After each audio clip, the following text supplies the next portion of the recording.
Hello, my name is Michele, and I'm coming to you from the children's room in the Portland Public Library in Portland, Maine. And I'm so happy you've joined me for part 4 of our read aloud of Alvin Ho, Allergic to Girls, School, and Other Scary Things, written by Lenore Look, illustrated by LuUyen Pham, and published by Yearling. So we're on part 4 up to chapter 11, The Whole Tooth.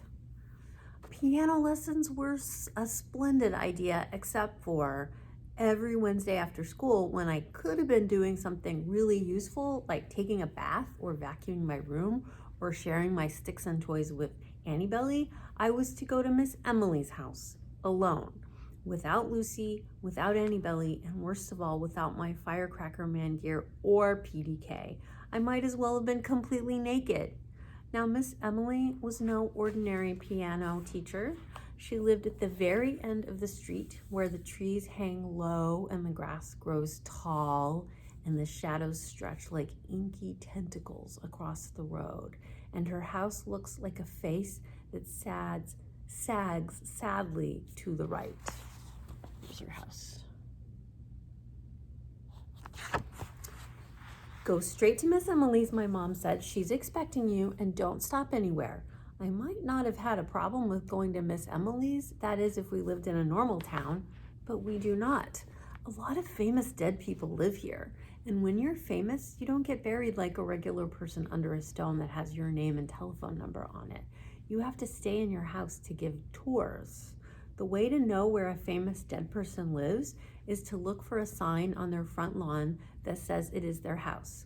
For example, at the other end of our street, away from the end where Miss Emily lives, there's a big white house with a sign that says, "The House of Ralph Waldo Emerson." Mr. Emerson was famous for writing essays, which is to say he got famous for doing a lot of English homework. Mr. Emerson died a long time ago, but he still lives in that house. On Thursdays, he sweeps his walk. It is very creepy, but his is not the only house like that. There's the Orchard House, home of the Alcotts, where Louisa May Alcott leads tours and shows where she used to write stories at a small desk. I've taken the tour with my family. She is definitely a dead author still in her house. Calm down, my mom said when we were in Orchard House. She's an actress dressed up as the author. I don't think so. It wasn't a show at all. It was for real. You could just tell that she had always lived in that house. And her next door neighbor, Nathaniel Hawthorne, who was also famous for writing stories, is another dead author still in his house. He has a sign outside that says Wayside. We didn't make it over there after touring Orchard House that day on account of I was scared so stiff I had to be carried home.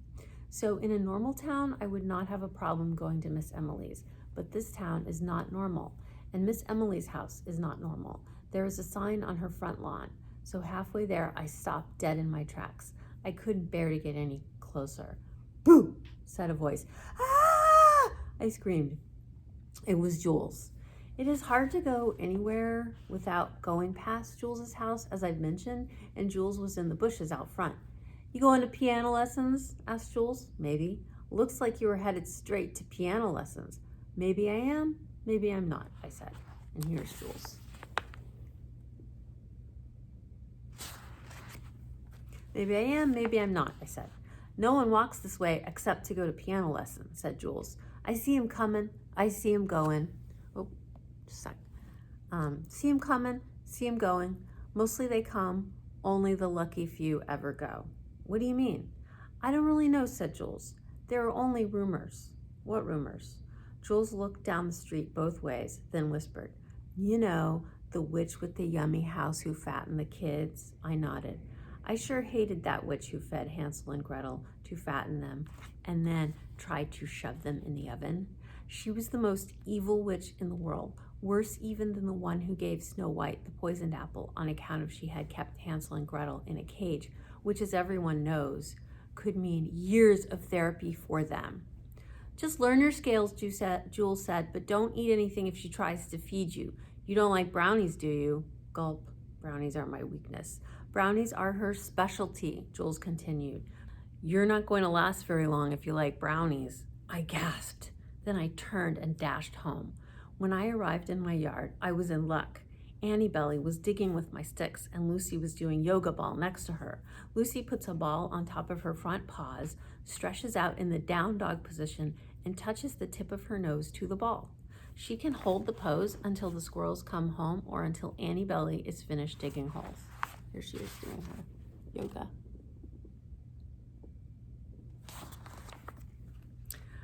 Annie Belly, I shouted, come with me and bring Lucy too. Okay, said Annie Belly. Come on, Luce. Annie Belly is fantastic. She always comes when I ask, and she never questions why until she has figured it all out, which usually takes a while.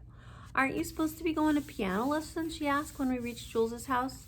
Jules was no longer in the bushes. I heard there were going to be snacks, I said. Just thought you might want to come along. Annie Belly stopped, and she put her hands on her hips.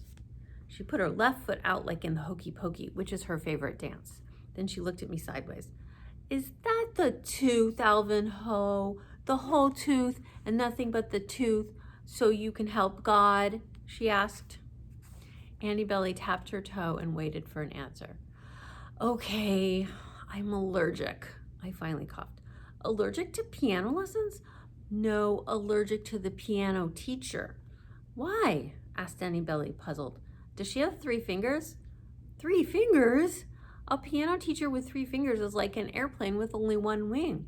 I thought she was just the witch from Hansel and Gretel, I cried. Annie Belly gasped. She hated that witch as much as I did. What are you going to do? Annie Belly wanted to know. There's only one thing to do, I said. Capture her and tie her up. That's what they think she is. Hooray, cried Annie Belly. She sprang up and down, and then she did her hokey pokey foot again, which was not a good sign. Then what? She asked. Then we'll figure something out, I said. Annie Belly shook her head. Take me home, Alvin Ho, she said. Take me home right now. But I need you, I pleaded. You're good with strangers, and they're always nice to you, and they're nicer to me when you're with me. You might be Hansel, but I'm no Gretel, said Annie Belly. I'm Annie Belly Ho, and I dig holes, and I don't sit in cages. Then Annie Belly clung to the bushes in front of Jules's house like a tick to flesh. I could not pry her free until I had promised to take her home.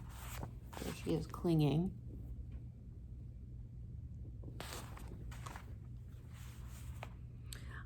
So I did. I took her home. Maybe it was the gentleman thing to do, but I don't know. I didn't care. She really was no use anyway, all balled up like that. Don't worry, said Annie Belly when she was safely back in our yard and had unballed herself. Just hold your head high and be a gentleman. A gentleman? I need to be Firecracker Man, but it was too late. I would never find all the pieces of my costume in time. I was already late, and late is not good if you're a gentleman, I think. So I turned and headed back toward the witch's creepy old house. Just as I was passing Jules's house again, something strange ambled out of Miss Emily's house and started to come toward me. I froze. It got closer and closer. My mouth opened, but nothing came out. Mr. Ho? The figure called. Are you little Master Ho? I did not nod. I did not shake. I did not even breathe. I was not Mr. Ho. I was Alvin Ho. Mr. Ho was my dad. And who was Master Ho? Heavens, child, you look like you've seen a ghost, said the old woman who stopped in front of me. We all know there are plenty of them around here, she cackled. It was only a little cackle, but it was a cackle just the same. I'm Miss Emily. Your mother called and said that you were on your way. We were both worried that you had not yet arrived. She was just as I had imagined. She was about 300 years old and a half. She bent like a question mark toward the sidewalk, and she looked exactly like her picture in the Complete Brothers Grimm Fairy Tales Deluxe Edition. There was no doubt that this was the very same witch who had fattened Hansel and Gretel and tried to feed them into the fire. She was the most evil witch in the world, and even worse now for being disguised as a piano teacher. And here is a picture of this evil witch. Come along, sweetie, she said. Sweetie, I put my foot down, just like Annie Belly in the hokey pokey way. I was going nowhere. But then I caught a whiff of my Popo's almond-scented hand lotion, which is very pleasant. Miss Emily smelled exactly like my popo. Strangely, my feet began to move, and before I knew it, I was following her like her own shadow. If only Annie Belly were with me, she would have helped me resist following my nose, which I have no control over. Soon I was at the place where the trees hang low and the grass grows tall and the shadows spill like ink across the road. We floated past the sign in Miss Emily's yard that I couldn't read because we were moving too fast. Then we went right into the mouth of the house that sags sadly to the right. Inside, it was a dark and stormy night. A painting of a young woman sitting at a piano stared straight at me. An enormous white head of Beethoven with blank eyes scowled angrily from a corner. A plate of brownies sat obediently on the coffee table, a glass of milk beside it. My eyes moved from the painting to Beethoven to the brownies. Then they stayed on the brownies, which were perfectly dusted with the kind of sugar that looks like fresh fallen snow. My mouth watered.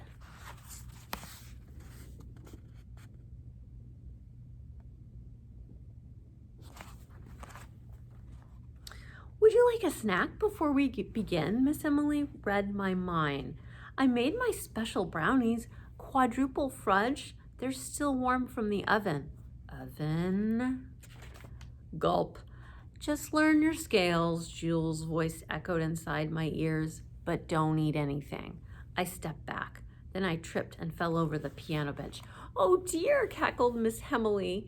It was only a little cackle, but it was a witchy kind of a cackle just the same. I was speechless. I didn't know what to say. If I had known that taking my dad's Johnny Astro would end me up in so much trouble, I never would have taken it. Let me help you, said Miss Emily. Her bony hand and crooked finger stretched toward me, closer and closer, until I could see she only had 3 fingers. I can't tell you what my lesson was like after that on account of there was no lesson. I was completely frozen, like a piece of sausage off a truck. Chapter 12, Psychotherapy. No one can explain why I can't talk in school and now at piano lessons. So once a month after school, my mom drives me to see a children's psychotherapist to get to the bottom of it. A therapist is a very smart person who wears glasses and can help you with your questions by asking a lot of questions instead of giving you shots, which is really amazing. But a psycho, as everyone knows, is a crazy person in the movies that you never want to run into in real life. So, psychotherapist is a very smart, crazy person that you should stay away from for your own good. I tried to explain this to my mother, but I never get the words out on account of it's hard to talk about scary things. So I have to outsmart the psycho on my own. It's not easy, but I had it figured out. Alvin Ho's psycho survival rules. 1, carry your PDK. 2, never volunteer any information. 3, never look her in the eye. 4, but keep an eye on her. 5, expect the unexpected. 6, escape at the first chance. 7, have a plan B. This is what his plan looks like. So when my mom dropped me off, I was ready. Did you have a good day in school today? The psycho asked. I avoided all eye contact. Do anything special? I kept my hands in plain sight. Working on your pitching? I nodded. I am always pitching and catching with my gung. That's good, said the psycho. I bet you're terrific. I nodded again. How are your piano lessons going? Silence. Read any good books lately? Here is the psychotherapist and Alvin.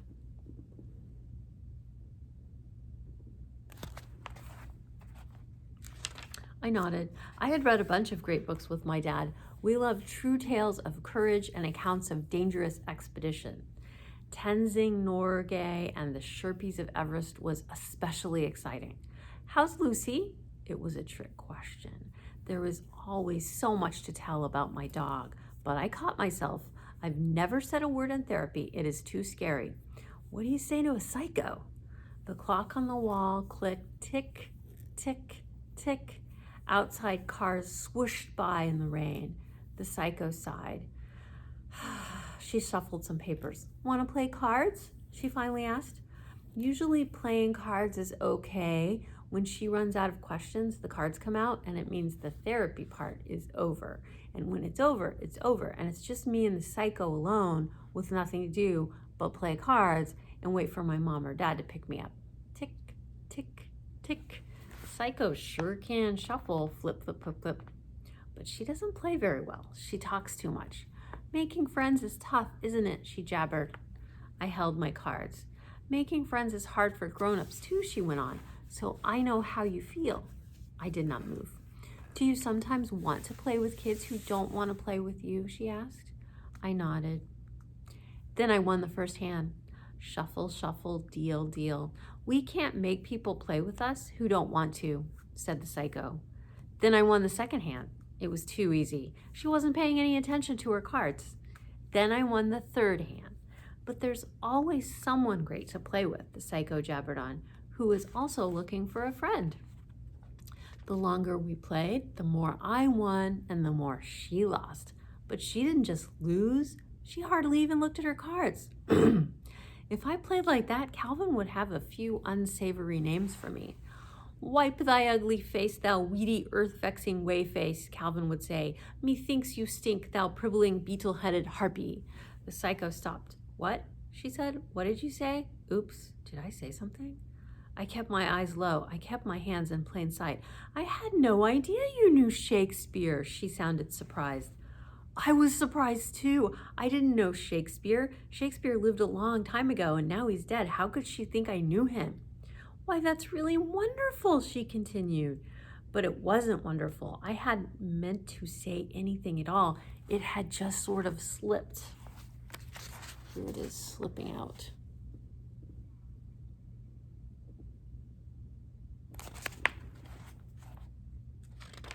I don't know Shakespeare very well, the psycho went on, but I am thrilled that you can express yourself in that way. Sit thee on a spit, I muttered, then eat my sneakers, thou droning, beef-witted nut-hook. Oops, I couldn't stop myself. That's the problem with cursing. Once you start, it's hard to stop. Grow unsightly warts, thou half-faced horn beast. Bathe thyself, thou reeky, reeling, ripe pigeon egg. The psycho gasped. The look on her face said she didn't think it was so wonderful anymore. So I made a break for it. I bolted from my poker hand and ran as fast as I could. Unfortunately, the psycho was even faster, and she nabbed me as I got to the stairs. So I let her have it. Away, I said, thou currish, milk-livered moldwarp. Get thee gone, thou beshibbering, onion-eyed flapdragon. Thy mother wears armor. Here's a picture.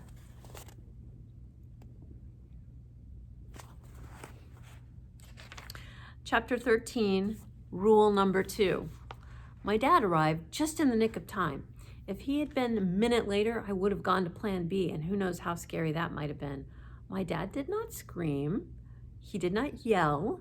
He did not turn eggplant or edamame or Chinese radish or danger alert orange. He was not pleased with the psychotherapist's report, but he did not bust me either. Louise headed for home, making all right-hand turns because she cannot turn left anymore. She has AA, automotive arthritis. She is that old. And I knew I was headed for trouble. I was thinking of getting a head start on all the crying and wailing I needed to do to soften the blow coming to me when Louise made a couple of unexpected right turns, and before I know it, she had pulled right in front of Brigham's ice cream.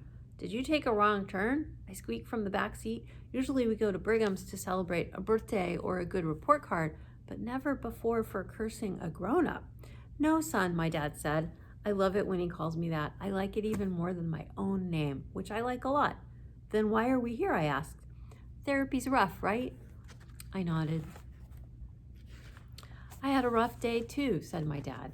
I held my breath. So we need to stick together, my dad went on, and we need some ice cream. Oh, I said.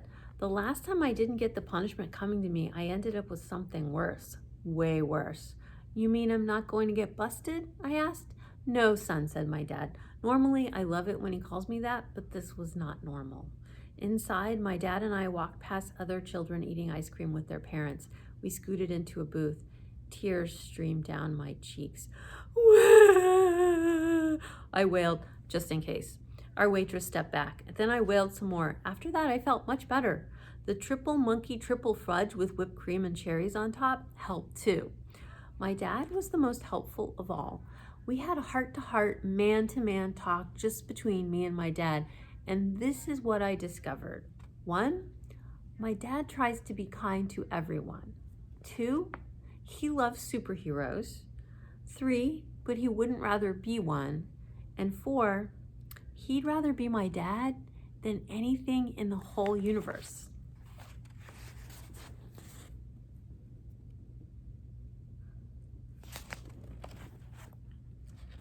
5, if he could change anything about himself, it might be his bald spot, maybe. 6, if he could change anything about me, it would be nothing. 7, he didn't have a friend until he traded someone a Carl Yastrzemski rookie for a Hank Aaron rookie. And after that, they were best friends. His wish for me is to find a good friend.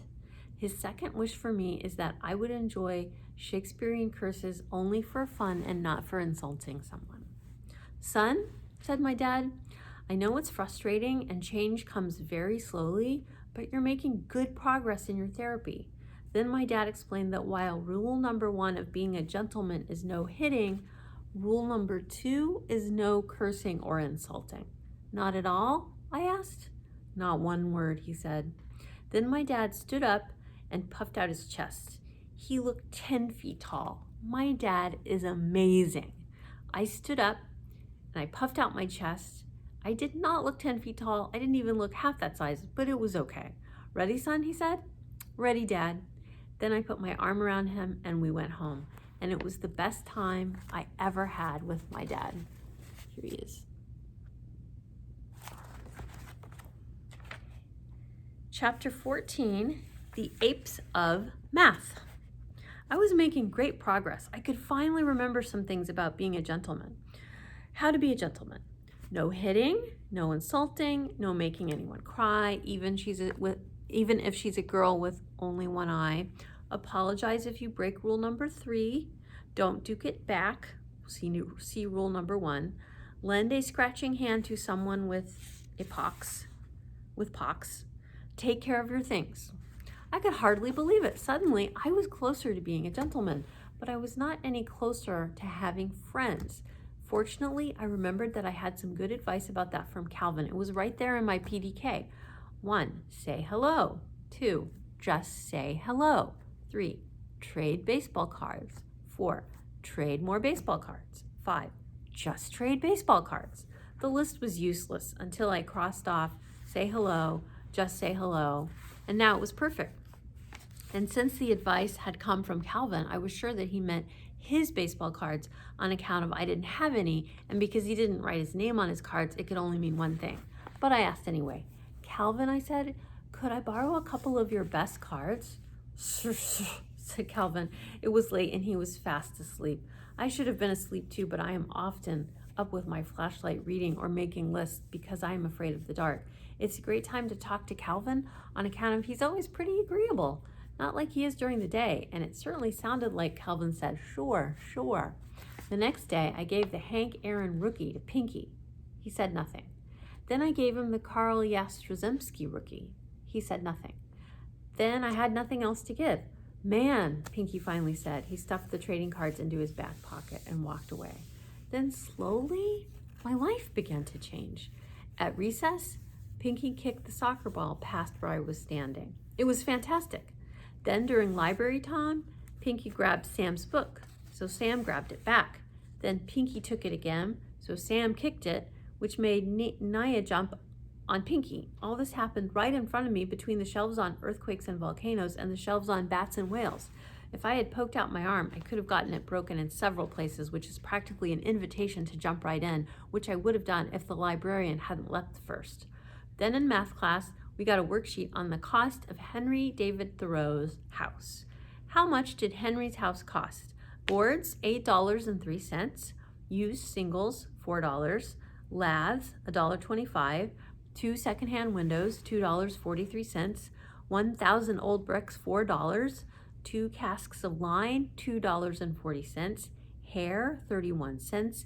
Mantle tree iron, 15 cents. nails, $3.90, hinges and screws, 14 cents, latch, 10 cents, chalk, 1 cent, transportation, $1.40, total $28.12. Math is okay. I don't have to read anything out loud, and no one holds their breath to see if I'm going to take my turn or pass. The first question asked, what material cost Henry the least? That was easy. Next, how many bricks did Henry buy? That was easy too. Psst, hissed Pinky. What's the answer? I was on his radar again. I could hardly believe it. My dad and Calvin were right. Baseball cards really do work. Pinky leaned over and copied my answers on his paper. Not only was I on Pinky's radar, here's a picture,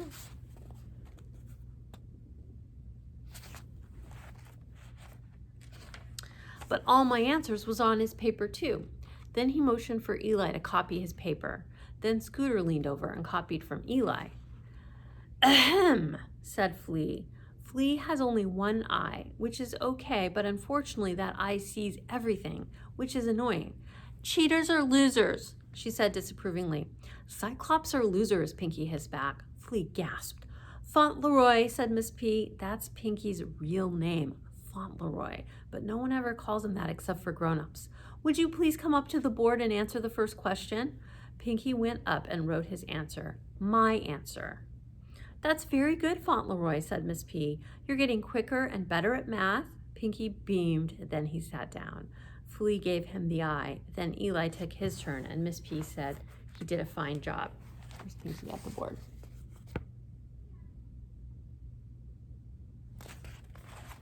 But when he got back to his seat, he got the eye too.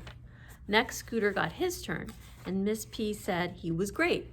Normally, he is not great in math. Numbers are a mystery to him. He got the eye. Then, before I knew it, math class was over. In fact, school was over. I never got my turn. Only the apes of math got turned. It was not fair. I was as mad as salmon swimming upstream. And so was Flea. Her eye was big and round.